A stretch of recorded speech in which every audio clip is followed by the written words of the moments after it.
Nakakainis talaga ang babaeng iyon. Ang lakas ng loob na yakapin si Reggie. Tapos sasabihin pang girlfriend daw ni Reggie noong college sila. Mukhang matanda naman kay Reggie. Ang pangit-pangit pa. Ang laki-laki ng boobs. Pero flat naman ang puwet. Ay, makaligo na nga. Baka mabaliw pa ako sa pangit na iyon. Kaya agad kong hinubad ang aking mga damit saka ako tumapad sa ilalim ng shower para kahit papano ay maibsan ang init ng aking ulo. Gumaan naman ang aking pakiramdam matapos kong maligo. Agad naman ako nagbihis ng aking pantulog. Inaantok na naman kasi ako, kaya matutulog na lang ako. Bukas ko na lang pupuntahan si Ricky. Hanggang sa maalala ko ang mga damit na Reggie na itinatago ko sa loob ng malaking paper bag. Lagi ko itong dinadala sa higaan namin na mag-asawa at ginagawa kong unan. Ewan ko ba kung bakit gustong gusto kong inaamoy ang mga damit na pinawisan ng aking asawa. Parang nakaka-relax kasi sa pakiramdam ko kapag naaamoy ko ang pawis nito. Ngunit laking gulat ko dahil nawawala ang malaking paper bag kasama ng mga damit ni Reggie. Hinanap ko din sa loob ng cabinet pero wala talaga ito. Kahit sa may higaan namin ay hindi ko rin ito makita kaya mabilis ako naglakad patungo sa may pinto. Saka ko pinindot ang intercom ngunit binuksan ko pa rin ang pinto at sumigaw ng pagkalakas-lakas. Aling Lumen? Annalyn? Lala! Malakas na sigaw ko habang nakadungaw sa pinto ng aming kwarto. Gusto ko na talagang magwala ngayon dahil nawawala ang mga damit ni Reggie. Mabilis naman na nagtakbuhan ang aming mga kasambahay paakyat dahil siguro sa malakas kong sigaw. Pero wala akong pakialam ngayon dahil galit ako at walang sino man ang pwedeng pumigil sa akin. Ma'am Mirasol, bakit po kayo sumisigaw? Tanong sa akin ni Aling Lumen. Bakas din sa muka at boses niya ang takot. Nasaan ang mga damit ng asawa ko na nakalagay sa paper bag na malaki? Malakas ang boses kong tanong sa kanila. Bigla namang lumabas si Reggie mula sa kwarto ni Ricky. Alam kong narinig niya akong sumisigaw kaya mabilis itong lumabas. Nasa mukha din niya ang pagtataka kung bakit ako nagsisisigaw. Ano nangyayari dito, love? Bakit ka sumisigaw? Nagtatakang tanong sa akin ng aking asawa. Nawawala ka sa mga damit mo na itinatago ko. Hindi ko makita kung nasan. Sagot ko habang nagmamaktol na parang bata. Ma'am, nilaban ko po kaninang umaga yung mga damit na hinahanap nyo. Marurumi naman po lahat ng mga iyon, ma'am. Kaya kinuha ko't nilaban. Sagot sa akin ni Lala. Kaya lalong nag-init ang ulo ko dahil sa sagot niya. Bakit mo pinakaalaman ng mga iyon? Kaya ako nga inilagay sa paper bag para hindi masama sa labada. Pero kinuha mo pa rin? Lumayas ka dito. Dahil ayaw na kitang makita kahit kailan. Galit na bulyaw ko kay Lala. Hindi ko matanggap na pinakaalaman niyan labahan ng mga damit na paborito ko. Love, huwag mo naman palayasan ng mga kasambahay natin. Hindi naman niya alam na tinatago mo talaga ang mga iyon. Agad na pakiusap sa akin ni Reggie.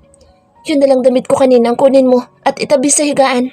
Hayaan mo't pagsasabihin ko sila na huwag nang labahan ng mga damit ko, okay? Ayoko ng damit na iyon. May bakterya yun. Dahil kumapit na doon ang amoy ng babae mo mukhang bisugo. Galit na sagot ko kay Reggie. Ayoko ngang amuyin ang damit niya kanina dahil alam kong kumapit na doon ang amoy ng pangit na hitad na iyon. Saka ko sila tinalikuran at nagpapapadyak na pumasok sa aming kwarto ng mag-isa. Sige na, Aling Lumen. Magpahinga na kayo lahat. Ako na ang bahala sa asawa ko. Pagpasensya na sana ninyo. Kasi ang mga damit na hinahanap niya ay lagi niyang katabi matulog. Yun ang mga pinaglilinhan niya. Masarap daw kasi sa pakiramdam niya na naaamoy ang mga pinagbihisan ko. Narinig ko pa na sinabi ni Reggie sa mga kasambahay namin. Parang bigla din ako nahiya dahil nakapagbitaw ako ng masasakit na salita kanina. Pero ang mga paborito kong damit ni Reggie, wala na. Love, huwag ka na magalit sa mga kasambahay natin. Oh, heto na lang ang kunin mo. Pinawisan din kasi ako kanina habang naglalaro kami ni Ricky kaya magbibihis na lang ako. Wika ni Reggie saka nito hinubad ang suot niyang damit. Agad ko namang tinanggap ang binigay niya, saka ko inamoy at walang imik akong pumunta sa aking higaan. Agad din akong humiga saka ko niyakap ang damit ng aking asawa. Ang bango, parang meron itong power na pakalmahin ako kahit kanina lang ay galit na galit ako. Napapailing na lang si Reggie dahil sa kanyang asawa. Minsan ay hindi niya maunawaan ito dahil sa kakaiba nitong trip. Dahil lang sa maruming damit na nilaban ng kasambahay ay nagalit na siya.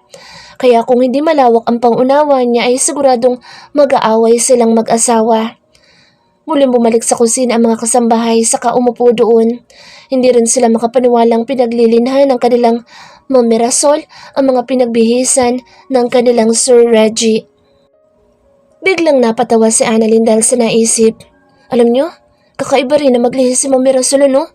Biruin nyo, pinaglilinhan pala nito ang mga maruruming damit ni Sir Reggie at katabi pa sa pagtulog. Halos pabulong na wika ni Annalyn kaya napatawa naman si Aling Lumen at Lala. Kaya pala galit na galit sa akin si Ma'am kasi tinatago pala niya talaga ang mga damit na iyon. Kaya nagtataka ako kung bakit wala akong nalalaban na damit pang itaas ni Sir. Dahil iniipon pala lahat ni Ma'am at itinatabi pa sa higaan. Natatawang sagot ni Lala. Unawain na lang natin si Ma'am Mirasol. Lilipas din ang kasungitan noon kapag nalampasan na niya ang paglilihi niya. Sabi naman ni Aling Lumen sa dalawang kasama. Naunawaan din nila ang pinagdadaanan ni Mirasol dahil nasubukan na rin nilang tatlo ang magbuntis at manganak. Nagising si Mirasol at bigla itong naglaway ng maisip ang pipino na isinawsaw sa sukang puti. Kaya agad niyang ginising si Reggie upang magpakuha ng pipino at suka na gusto niya. Love, gusto kong kumain ng pipino. Wika ni Mirasol habang ginigising si Reggie. Ang pipino ko na lang ang kainin mo, love. Sagot ni Reggie sa asawa. Nakapikit pa rin ito at mukhang antok na antok pa. Reggie! Muling pagtawag ni Mirasol sa asawa. Tinatapik na din niya ang balikat nito upang magising. Ngunit mahimbing talaga ang tulog ng kanyang asawa kaya siya na lang ang bumangon at lumabas ng kwarto. Bumaba si Mirasol at nagtungo ng kusina. Agad niyang binuksan ang ref at naghanap ng pipino ngunit wala siyang nakitang pipino sa loob ng ref. Kaya inis na inis siyang tumayo at naghanap ng ibang makakain. Pizza lang kasi ang kinain nilang mag-asawa kanina sa mall kaya ngayon ay nagugutom na siya. Gustuin man niyang magluto ngunit wala naman siyang alam na lutuin maliban sa mga nakasanayan niya noon sa Isla Paraiso. Kaya no choice siya kundi tumawag ng food delivery upang may makain siya. Kaya mabilis siyang bumalik sa kanilang kwarto at nag-order ng pagkain online. Napakahimbing pa rin ang tulog ni Reggie kaya hindi na lang niya ito ginising bago siya bumaba. Nagsuot muna siya ng robe upang matakpan ang kanyang katawan. Dahil nakasuot lang siya ng nighties at napakanipis din ito at kitang-kita ang kanyang andis kapag nasinaga ng ilaw. Sa sala siya umupo at naghintay sa kanyang pagkain. Hindi naman nagtagal ay may kumatok na sa main door nila kaya natuwa pa siya dahil alam niyang ang order na niya ang dumating. Pagbukas niya ng pinto ay agad siyang binati ng kanilang guard na may dala ng kanyang order. Saka nito ibinigay kay Mirasol ang paper bag na lagayan ng mga pagkain. Nagpasalamat muna si Mirasol bago niya isinara ang pinto. Agad niyan dinala ang paper bag sa dining table, saka inilabas ang mga laman nitong pagkain. Agad siyang umupo at sinimulang kainin ang ribeye steak with asparagus and Brussels sprouts. Meron din itong kasamang potato fries, tempura at penne arrabbiata. Tumagilid naman ang higa si Reggie at ang kasanan niyang yakapin ang kanyang asawa. Ngunit hindi niya ito makapa sa higaan nito. Kaya bigla siyang bumangon upang hanapin ito. Binuksan niya ang banyo at tiningnan ko na sa loob si Mirasol. Ngunit wala ito sa loob. Wala din sa dressing room nila at pati sa terrace ay wala ding tao kaya agad na lumabas si Reggie at hinanap sa labas ang asawa. Hindi kasi ugali ni Mirasol na lumabas ng kwarto ng 10 oras ng gabi. Kaya ganoon na lang ang takot ni Reggie dahil hindi niya makita ang asawa. Pinuntahan niya ang kwarto ni Ricky. Ngunit wala din doon si Mirasol kaya mabilis na naman siyang lumabas at patakbong nagtungo sa may hagdan. Nakita naman niya na maliwanag ang sala kaya nakahinga na siya ng maluwag. Alam niyang ang asawa niya ang nasa baba kaya bumaba na lang siya upang tingnan kung anong ginagawa nito sa baba. Pagbaba ni Reggie sa hagdan ay mabilis siya naglakad patungo sa dining room dahil may naririnig siyang kalansing ng plato at kutsara doon. Love, anong ginagawa mo ditong mag-isa? Tanong ni Reggie sa asawa. Napansin din niya ang mga pagkain sa harapan ni Mirasol at abala pala itong kumakain. Sinulyapan lang ni Mirasol ang asawa sa muling isinubong steak. Nainis kasi siya sa kanyang asawa na hindi siya binigyan ng pansin kanina. Love, Saan galing yung mga kinakain mo? Nagtatakang tanong ni Reggie dahil katulad ito ng mga menu sa kanyang restaurant. Napaka-imposibleng kayang lutuin ito ng kanilang mga kasambahay. Food delivery. Sagot ni Mirasol na hindi man lang sinulya pa ng asawa. Patuloy pa rin itong kumakain at hindi man lang tinapunan ng tingin si Reggie. Bakit hindi mo ako ginising? Basta ka nalang bumaba dito na mag-isa dito. Paano pala pag nadulas ka sa hagdan at nahulog? Sino sasaklolo sa'yo? Tanong ni Reggie sa asawa. Parang gusto din niyang mainis sa asawa dahil nag-alala siya kanina dahil hindi niya ito makita sa loob ng kanilang kwarto. Anong hindi ginising? Ilang beses kitang tinawag at pinapabangon pero ayaw mong gumising. Mataas ang boses ni Mirasol na sagot sa asawa. Inis talaga siya dito dahil hindi siya pinansin kanina. Parang gusto na rin niyang batuin ito ng tinidor. Nagulat naman si Reggie dahil sa sinabi ni Mirasol. Ginigising pala siya nito pero nasa kasarapan na siguro siya ng kanyang tulog. Sorry love, hindi ko na malaya na ginigising mo pala ako kanina. Napasarap pala ang tulog ko. Sorry. Paglalambing ni Reggie sa asawa ngunit patuloy lang itong kumain at hindi siya nito pinansin. Kaya alam ni Reggie na may sumpong na naman ang kanyang asawa. Kaya umupo na lang din siya sa tabi ni Mirasol at sinamahan na kumain ng kanyang asawa. Bigla din siyang nagutom dahil sa mga pagkain na nakalatag sa lamesa. Nang matapos silang kumain ay si Reggie na din mismo ang nagligpit ng mga tirang pagkain. Napakadami naman kasi ng mga in-order ng kanyang asawa kaya kahit sinaluhan niya ito ay hindi pa rin nila ito naubos. Nang matapos ligpitin ni Reggie ang lahat ng kalat nila ay saka sila umakyat sa kwarto na dalawa. Pagsapit ng weekend ay pumunta na sila sa Isla Paraiso upang doon ipagdiwang ang Kapaskuhan. Sumama din sa kanila ang kanilang mga magulang. Gusto din daw nilang makita ang Isla Paraiso at makapag-relax na din habang nandoon sila. Pati si Jane ay excited na muling makita ang lugar kung saan siya ipinanganak at nagkaisip. Napakadaming alaala ang Isla Paraiso sa kanya dahil doon niya pinalaki si Mirasol hanggang sa magdalaga ito. Ang lugar na kung saan niya iginugol ang buong buhay niya dahil sa pagtakas niya sa realidad at gustong kalimutan ang mga nangyari sa kanya noon sa Maynila. Ngunit ang lahat naman ng sakit at pagtitiis niya ay nasuklian din ng ligaya dahil hinanap siya ng kanyang mag-ama at kinuha siya upang makasama nila at mabuo silang mag-anak.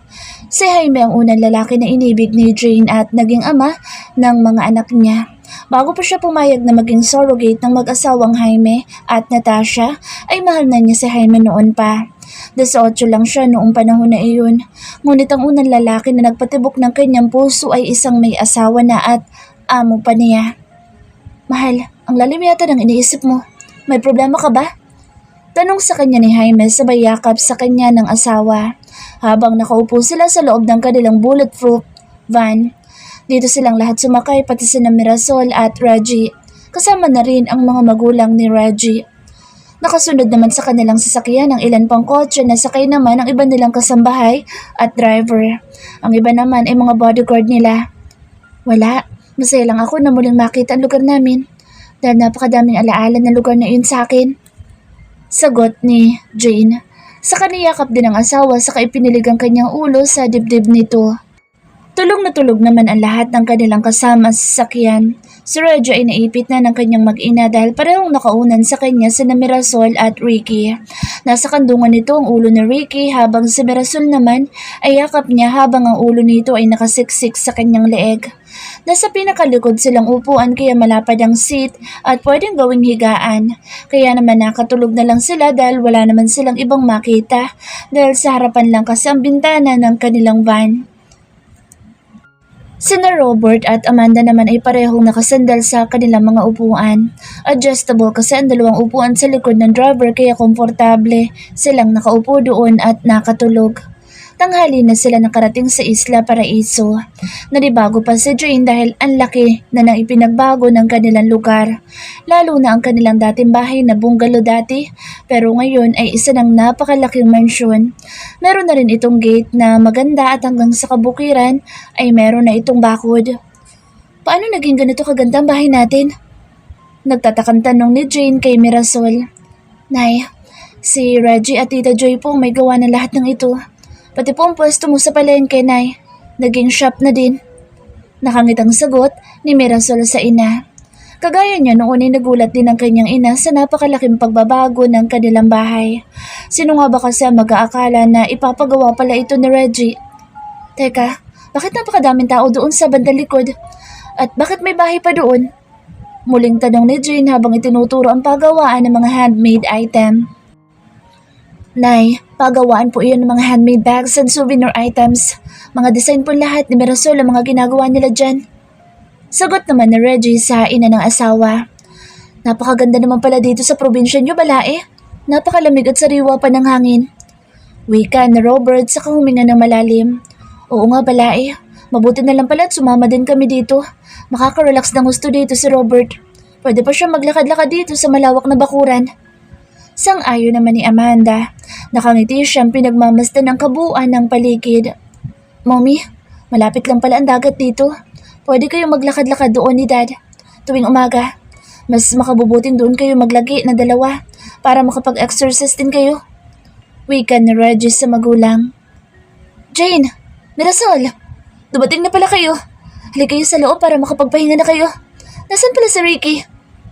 Tuwang-tuwa si Joy na sumalubong sa mga bagong dating. Agad naman na sinalubong ni Jane ang nakatatandang kapatid. Ate, kumusta ka dito? Agad na niyakap ni Jane ang nakatatandang kapatid. Saka nito hinalikan ng kanyang ate Joy at miss na niya ito. Miss you, tita. Salubong naman ni Mirasol sa kaniyakap ang kanyang tita Joy. Mirasol, anak, bakit pumayat ka ata lalo? Kumakain ka pa ba? Tanong ni Joy sa pamangkin. Tiningnan pa niya ng mabuti ang katawan ni Mirasol saka ito pinaikot. Naglilihi ang pamangkin mo, ate. Magkakaupo na naman tayo. Nakangiting balita ni Jane kay Joy. Totoo ba yun, anak? Magkakaroon na naman kami ng apo? Hindi makapaniwalang tanong ni Joy sa pamangkin. Opo, tita. Tama po ang narinig niyo. Sagot naman ni Mirasol kaya tuwang-tuwa na hinaplos ni Joy ang tiyan ni Mirasol. Joy, kumusta ka dito? Ang ganda pala ng lugar niyo. Napakatahimik at sariwa ang hangin. Wika ni Jaime sa kapatid ng kanyang asawa. Ayaw kasi siyang patawagin ito ng ate sa kanya dahil matanda siya ng 7 taon kaysa kay Joy. Mabuti naman ako dito, Jaime. Halina kayo sa loob upang makapagpahinga kayo. Pag-anyaya ni Joy sa mga bagong dating. Teka, nasan pala sila Ricky at Reggie? Nagtataka pa nitong tanong dahil hindi niya makita ang mag-ama. Yeah, nandito kami. Sigaw na Reggie habang buhat si Ricky. Kasunod naman ito ang kanyang mga magulang sa kanya. Musta ka na, Yaya? Di ka ba nahihirapan dito? Agad na kinumusta ni Reggie ang kanyang yaya, Joy. Maayos lang ako dito. Naku, ang guwapo naman ng apo ko. Come to Lola, apo. Bis ka na ni Lola. Malawak ang pagkakangiting wika ni Joy. Joy, kumusta ka na? Pagbati naman ni Amanda sa dating kasambahay. Nahihiya din siya sa babae dahil sa mga nagawa niya noon kay Joy. Ma'am Amanda, naandito pala kayo. Tuloy po kayo, ma'am. Si Robert, tuloy po kayo. Alanganin na wika ni Joy sa dati mga amo. Kinakabahan din siya dahil kahit hindi na siya nagtatrabaho sa kanila, ay parang takot pa rin siya kay Amanda. Joy, patawarin mo sana ako sa lahat ng mga nasabi ko sa iyo noon. Alam ko masama ang loob mo sa akin nung umalis ka sa amin. Gusto kong malaman mo na pinagsisisihan ko na lahat-lahat ng mga ginawa ko sa iyo. Kay Reggie at higit sa lahat ay kay Mirasol. Sana'y mapatawad mo ako, Joy. Sana'y hindi pa huli para maging magkaibigan tayo. Maluhaluhang wika ni Amanda. Hawak din niya na mahigpit ang kamay ni Joy at tangkapasanan niyang lumuhod sa harapan ni Joy ngunit pinigilan siya nito. Naku, Ma'am Amanda, hindi niyo kailangan na lumuhod sa akin. Ma'am, tumayo po kayo dahil hindi ako Diyos para luhuran niyo. Ma'am, lahat naman tayo ay nakakagawa na mali at nagkakasala. Kaya huwag po kayo luluhod sa aking harapan, ma'am. Matagal ko na po kayong napatawad. Alam ko po naman na ginawa niyo lang ang inakala niyong tama at makabubuti kay Reggie noon. Hindi rin lingid sa akin ang pagsisisi na ginawa niyo matapos niyong malaman ang buong katotohanan. Hindi pa naman huli ang lahat upang makapagsimula tayong muli. Ma'am Amanda, kalimutan na lang natin ang mga pangit na nakaraan at pagtuunan na lang natin ng pansin ang ngayon. Hindi na rin tayo bumabata. Kaya mag-enjoy na lang tayo at ibadama sa mga mahal natin sa buhay kung gaano sila kahalaga sa atin. Mawala man tayo sa mundong ito, ay may maiiwan naman tayo magagandang alaala sa kanila. Wika ni Joy. Napaiyak naman ang mga kaharap niya dahil sa madamdamin niyang salaysay. Pati si Robert ay may luha din sa kanyang mga mata habang tumatango. Tama ka, Joy. Hindi pa huli ang lahat at pwede pa tayo magsimulang muli bilang isang pamilya. Pagpasensyahan mo na rin sana ako dahil nagisunod-sunuran lang din ako noon sa aking asawa. Wika ni Robert kay Joy. Kalimutan na natin iyon, sir. Ang mahalaga ay maayos na ang lahat ngayon. At nandito kayo para magsaya at magbakasyon. Kaya pwede ba? Tama ng drama? Magpapasko pa naman pero heto tayo't nag-iiyakan. Pasok na tayo sa loob at nang makakain na tayo ng tanghalian. Sagot ni Joy. Hinawakan pa niya ang kamay ni Amanda at iginiya ang babae papasok sa bahay. Sumunod naman sa kanila ang lahat. Masaya din sila dahil nagkaayos na sina Joy at Amanda. Joy, pwede bang huwag mo na akong tatawagin, ma'am? Amanda na lang itawag mo sa akin. Isa na tayong pamilya ngayon, di ba? Sabi pa ni Amanda kay Joy. Susubukan ko, Amanda. Nasanay lang talaga ako na tinatawag kitang ma'am. Sagot ni Joy. Pwede din natin tawagin Balae ang isa't isa dahil inaka din naman ni Mirasol. Di ba Balae? Wika naman ni Robert. Mas mabuti pa nga, Balae. Agad na sagot ni Joy na tinawanan naman ang lahat. Dumiretso sila sa dining room upang kumain ng tanghalian. Napakadami ring inihanda ni Joy para sa kanila. Karamihan ay mga seafood sa mga nasa ibabaw ng lamesa. Meron din tinolang manok na native at beef caldereta. Magana silang lahat na kumain dahil sa gutom nila at pagod sa biyahe. Pati si Mirasol na masalan sa kanyang paglilihi ay magana din kumain ng tanghalian. Ang dami pa niyang inuulam na tahong at hipon. Patapos nilang kumain ng tanghalian ay dinala naman sila ni Joy sa may terrace sa second floor upang doon umupo habang sila ay nag-uusap. Masaya nagkukwentuhan ang lahat habang umiinom ng kape.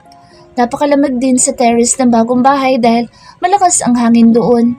Nakaka-relax ang simoy ng hangin, kaya inaantok sina Mirasol at Ricky. Kaya pinasok na lang ni Reggie ang mag-ina niya sa loob ng kwarto upang maayos na makatulog, saka muli lumabas at bumalik sa terrace. May importante kasi siyang sasabihin sa mga magulang at biyanan. Kaya ngayon natulog ang kanyang asawa ay malaya na niyang makakausap ang mga ito. Kinahaponan ay namasyal ang buong mag-anak sa tabing dagat. Naglakad-lakad ang mga ito sa dalampasigan na walang anuman suot sa kanilang mga paa. Napakapino kasi ng buhangin sa dagat kaya napakasarap maglakad dito na nakapaalang. Sina Jane at Jaime ay magkaakbay na naglalakad sa tabi ng dagat. Napakalakas din ng hangin na humahampas sa kanilang mga balat. Ang buhok ni Jane ay tinatangay ng hangin kaya tinalian niya ito ng panyo na bigay sa kanya ng asawa. Kasunod naman sila Amanda at Robert na magkahawak kamay na naglalakad sa buhangin. Mabagal maglakad sa Amanda dahil nakikiliti daw ang kanyang talampakan sa buhangin. Palibhasa ay sanay ito sa sosyalan kaya madalang siyang makatapak ng buhangin sa beach. Mas iginugol niya ang kanyang buhay sa pagsama-sama kay Robert noon. Kung nasaan ang asawa niya ay nandoon din siya. Kaya tumanda na lang silang dalawa na hindi na-enjoy ang buhay dahil puro pagpapalago ng negosyo ang kanilang inatupag. Sana noon pa natin ginawa ang magbakasyon na ganito. Tumanda na lang tayo na puro trabaho ay natupag natin. Pero nauwi din sa wala ang mga pinaghirapan nating dalawa dahil sa ginawa nating pagtulong at pagtitiwala sa ibang tao. May lungkot sa mga matang wika ni Robert. Tumigil din ito sa paglalakad, saka tiningnan ang karagatan. Huwag mo na isipin iyon, Robert. Siguro'y paraan na din iyon ng Diyos upang matuto tayong makontento sa kung ano man ang meron tayo. Napakahabang panahon din ang naging itiniis ng ating nag-iisang anak at hinayaan na mag-isang mamuhay noon. Di malang natin naisip na siya nag-iisang kayamanan natin na dapat pahalagahan. Siguro, kung hindi nangyari ang lahat ng mga nangyari, ay patuloy pa rin tayo nagbubulag-bulagan sa lahat. Siguro hindi natin nararanasan ang saya na tinatamasa natin ngayon. Sagot ni Amanda sa asawa. Magkaakbay na silang nakatanaw sa papalubog na araw. Kaya ganda nitong pagmasdan habang humahalik na sa karagatan ang haring araw. Kahalintulad ng araw ang bahay nila. Nagsimula silang mangarap at naging matagumpay, ngunit ang kanilang kasikatan ay unti-unting lumubog. Kagaya din ng haring araw na muling sisikat sa susunod na araw at magbibigay liwanag sa mundo. Ngayon ay muling nagliwanag ang kanilang mga buhay dahil muli silang nagkasama-sama na pamilya. Naiwalay man sila noon sa kanilang anak ay muli din silang pinagsama ng panahon. At ngayon ay masaya na silang namumuhay kasama ang kanilang manugang at apo. Sina Marisol at Reggie naman ay nakaupo lang sa isang malaking bato habang pinapanood ang paglubog ng haring araw sa karagatan. Napakagandang tanawin ang kanilang pinagmamasdan dahil nasa mataas na bahagi sila kaya kitang-kita nila ang mga alon sa dagat na malakas nang humahampas sa dalampasigan. Sakop pa rin ito ang malawak na lupain ni Mirasol. Pamana pa ito ng kanyang lolo at lola sa kanyang nanay at tita Joy. Kaya sakop din nila ang katapat nilang bahagi ng karagatan. Love, para maganda magpatayo ng rest house dito tapos dito tayo matutulog kapag nandito tayo sa Isla Paraiso. Ano sa palagay mo, love? Tanong ni Reggie sa asawa. Sige, love. Pero ang gusto ko, ako magde-design ng rest house natin na ipatatayo natin. Sagot naman ni Mirasol. Excited na din siya para maipatayo ang rest house na sinasabi ni Reggie. Bata pa lang siya, ipangarap na talaga niya ang magkaroon ng rest house sa tabing dagat.